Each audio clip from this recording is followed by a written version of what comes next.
আমাদের ছেড়ে দিক না, 15 মিনিট লাগবে না, 5 মিনিট আমাদের ছেড়ে দিক আর পুলিশ করিয়ে দিক। বাঘের বাচ্চা হিন্দু বাঙালিরা যখন ঝাঁপাবে না এই লুঙ্গির ওপর, ওই লুঙ্গি ফেটে পুরো ছারখার হয়ে যাবে। ফেলবে। দেখো না এই মেয়েটা কি বলছে দেখেছো, 5 মিনিট পুলিশ সরে গেলে করবে, যদি ক্ষমতায় চলে আসে কি করবে, এই ভয় দেখাবে। এই ভিডিওটা মুসলিম মহলে ঘুরে ঘুরে দেখাবে। এটা বিজেপি এখনো ক্ষমতায় আসেনি, কথা বলছে ক্ষমতা এলে কি করবে। ব্যাপারটা হচ্ছে এটা নতুন নয়, এই বলার সাহসটা কি করে পাচ্ছে। এতদিন বড় নেতারা বলতো, ছেড়ে রেখেছিল, এখন বুথের স্তরের নেত্রীরা বলতে শুরু করে দিয়েছে। এটা বাড়ছে। এদেরকে অ্যারেস্ট করেছে কি, এদের বিরুদ্ধে ব্যবস্থা গ্রহণ করেছে কি? এদের বিরুদ্ধে ব্যবস্থা গ্রহণ করলেই তো বিজেপির হাওয়া টাইট হয়ে যাবে। তাহলে হিন্দু মুসলমান রাজনীতি করতে পারবে না, তৃণমূল বিজেপি দুজন মিলেই। ওদের ভয় দেখিয়ে রাজনীতি, বিভাজনের রাজনীতি করতে পারবে না। ভয় দেখিয়ে রাজনীতি হচ্ছে তো।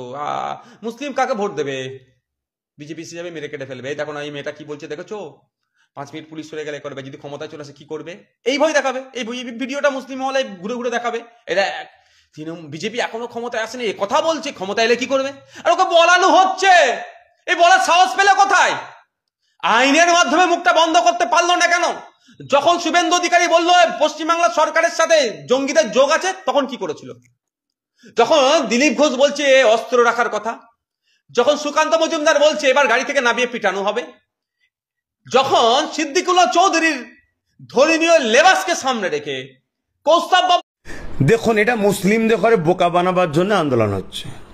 ইনারা বলছে একদিকে দিল্লি চলে যান, আবার একদিকে ইনারাই দেখি রাজ্য আন্দোলন করছে। দুটো জিনিস হতে পারে, এক রাজ্যটাকে ইনাদের পৈতৃক সম্পত্তি মনে করেছে, তাই আমরা যারা টিএমসি করি বা টিএমসি সাপোর্টার, আমরাই শুধুমাত্র চিৎকার চেঁচামেচি করব অকাপের বিরুদ্ধে, এবং আমরা ওপরে দাদাকে বলে রাখবো এটা বলছি, চিৎকার চেঁচামেচি করছি, অকাপের বিরোধী করছি, দাদা তুমি চিন্তা করো না, বোকা মুসলমানদের বোকা বানাবো বলে করছি।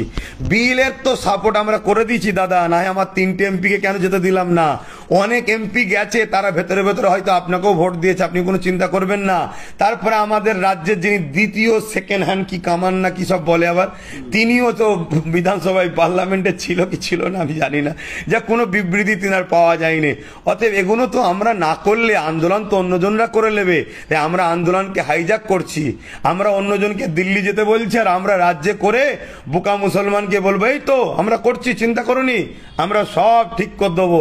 শুধুমাত্র আমাদের নিরীহ মুসলমান কে বোকা বানাবার একটা নাটক চলছে।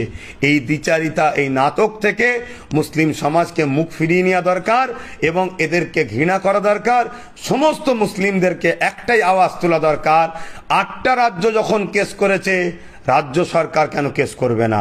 3টে এমপির বিষয়ে কি পদক্ষেপ নিচ্ছেন এবং সমস্ত এমএলএ এমপি কেন কেস করছে না? নিন্দা বিল পাস